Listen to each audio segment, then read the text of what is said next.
Hello everyone, I am Left and welcome back to another video today, and in today's video we're going to be going over part 1 of the strengths and weaknesses of each jungler in Vainglory for patch 2.4.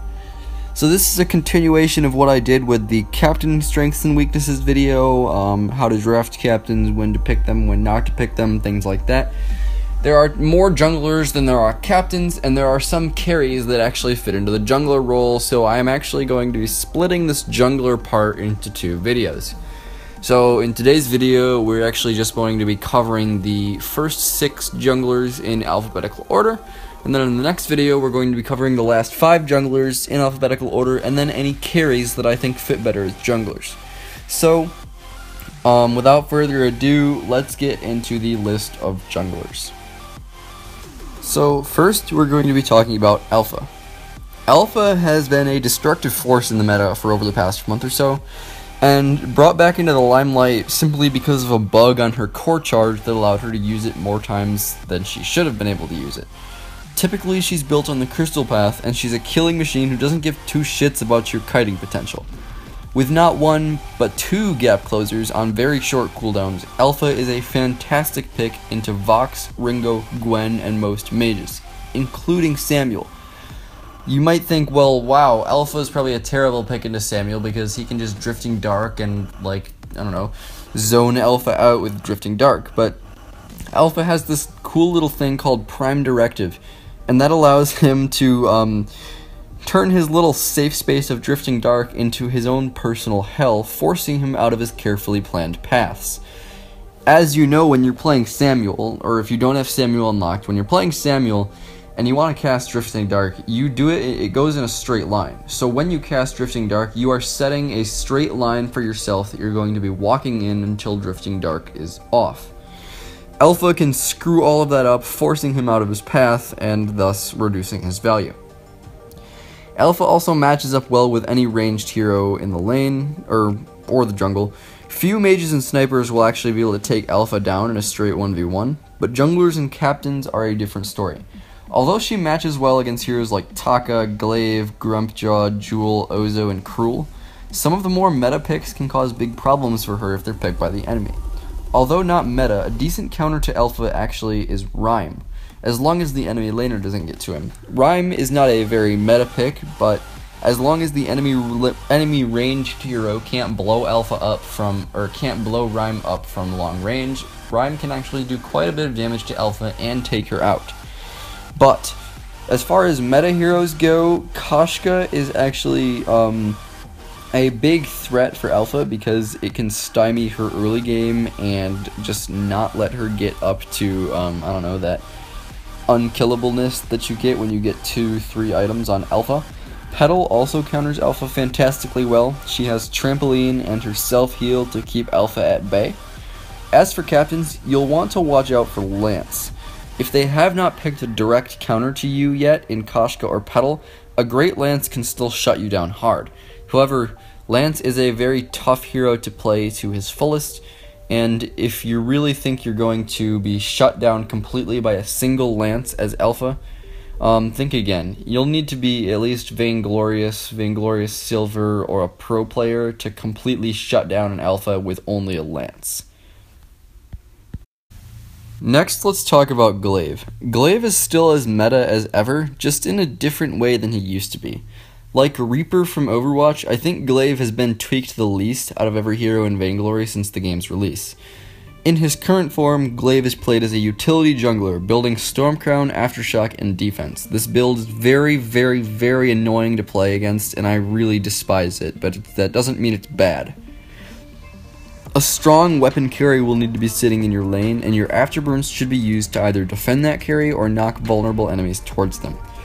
Be careful not to pick Glaive in a situation where you will be the only one diving in with Afterburn, like say a Finn, Ringo, Glaive comp. Those 2 heroes cannot go dive with Glaive.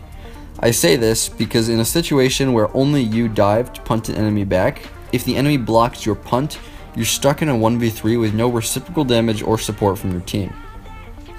Utility Glaive is strong all around, and he doesn't really have any direct counters other than reflex block. Even if the enemy picks Cruel, who's supposed to be the god tier 1v1 hero, you just afterburn and punt him away, and that's all you have to do. Even if he blocks your afterburn and goes for a big spectral smite on you, your afterburn is on like a 4-second cooldown with these items that you buy. So if you're actually forced to play against the utility Glaive, you need to be gauging the strength of the lane carry that he's trying to protect. Then you should be building defense accordingly and then launch a coordinated dive onto the enemy laner.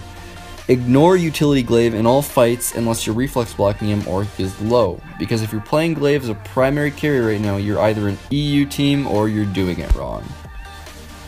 Grump Ja is our second newest release, and he's doing quite well for himself right now. He's currently being played in 3 ways. First, as an off tank who functions to eat an important enemy and only to eat an important enemy. This is Grump Ja played as a roamer. Second, as a crystal assassin type jungler who seeks to get off a big burst with his A skill utilizing items like Shatterglass and Broken Myth. Third, as a Stormcrown Aftershock nuisance who can eat enemies every 25 seconds.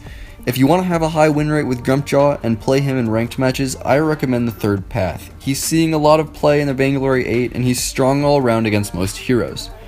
However, he does have some weaknesses. Stuns will completely remove Grump Ja's target from his stomach, reducing his value to almost 0, so please carry a reflex block when you're playing Grump Ja. Also, although both of your A and B and C abilities as Grump Ja will move you towards your target, be careful not to go in with your A skill when you know that you might not be able to escape, because your A skill, if you have it off cooldown, can actually be used to escape itself. So always be mindful of that. Grump Ja is a very forgiving hero to play because when building Crystal, Stormcrown, Aftershock, Grump Ja, your skills have very low cooldowns, and that means that you can very easily escape if things go wrong. Sad to say, but my first love in Vainglory, Jewel, is still in a tough spot as far as overall strength goes. She's outranged by all the powerful snipers, and her weak spots are exploited by sneaky assassins. Couple that with the fact that she needs about 90% of the Halcyon National Bank to actually start doing a lot of damage, and you have a recipe for a pretty weak and underused hero. Jewel used to be great back when there weren't about 1 million heroes with dashes and blinks and speed boosts and passive execution stacks in the game. As more speedy heroes released, it became harder and harder to hit Jewel's skills consistently. And Jewel, worse than other heroes, has a larger penalty for missing skill shots because they are on such long cooldowns. Say if you miss Heliogenesis with Celeste, well, you have another one in 1.5 seconds. You miss Thunderstrike with Jewel, that's a 3.5 second cooldown until you can use it again. So, missing skills with Jewel carries such a huge penalty, and with so many heroes in the game that can easily dodge skill shots, it's just not really worth playing Jewel. Crystal Jewel hasn't been popular since patch 1.5. Yes, that's right, May 2015. That's what patch 1.5 was. And Weapon Jewel suffers the hands of the current meta picks. I really hate to say it, but please keep Jewel in casual matches. Koshka, what can I really say? I've always hated Koshka. Since patch 1.6, some of you may remember what happened in the games then. This is about June 2015. Games ending in the first 30 seconds, which Koshka will fight the other Koshka and win, moving on to take all of the enemy jungle and win the game right then and there. If you lose the first fight, the rest is a foregone conclusion. Everyone has to meet at the jungle shop and fight at level 1, and that always decides the game. But I digress. That was patch 1.6, and they made some good changes to alleviate that garbage in the next patch. Koshka is still incredibly strong in 2.4, despite a sizable nerf to her empowered twirly death attacks. She's still the same early game monster with the same predictable power arc. When you're playing Koshka, make sure to ravage your enemy's jungle and leave nothing standing. If you're playing against Koshka, just get your farm and survive. If you make it past 15 minutes, you should be able to take her out and win the game. Also, if you're playing against Koshka, please buy a reflex block before level 6, or at least before she gets level 6. Finally, let's talk about Cruel. Cruel has not really been in the best of places as of late. Although, considering his bodily condition, I don't think he's really ever been in a good place. Cruel must be picked last in a draft if you want him to work. If not picked last, the enemy will have room to grab one of his many counters. Petal, Alpha, Lance, Koshka, Taka, Glaive, Rhyme, the list goes on and on and on and on for counters of Cruel. But if you see that the enemy actually hasn't grabbed any of Cruel's counters yet, say a composition of Ringo, Adagio, Jungle, Samuel, by all means, pick Cruel, he's fun. But remember, always remember, that your engagements with Cruel are all in no matter what. You have no disengage as Cruel. One wrong dive and you're dead. Oh, you already were dead, but never mind. Also, watch out for Alice Pauldrons. Please reflex block those if you're going to play Cruel. So, that's going to be it for this first list of junglers, you guys. I hope you all enjoyed it and learned a whole lot of useful stuff about the junglers that we covered today. We're going to be covering the rest of the junglers next time, and I hope to see you guys then. If you have any questions about what I said about the junglers, if you have any burning questions, any horrible comments to write down there, by all means, go ahead. I don't mute people from my channel. So I'm really excited by all of the recent support on my new videos, especially on the Idris video that I published a couple days ago. It's been really nice to actually see myself growing over the last few days. I've been doing this since, since I think season 0, and it's really nice to actually be seeing it all pay off. So hope to see you guys all in the next video, and remember, 5,000 subscribers, I will be doing a face reveal. See you all later.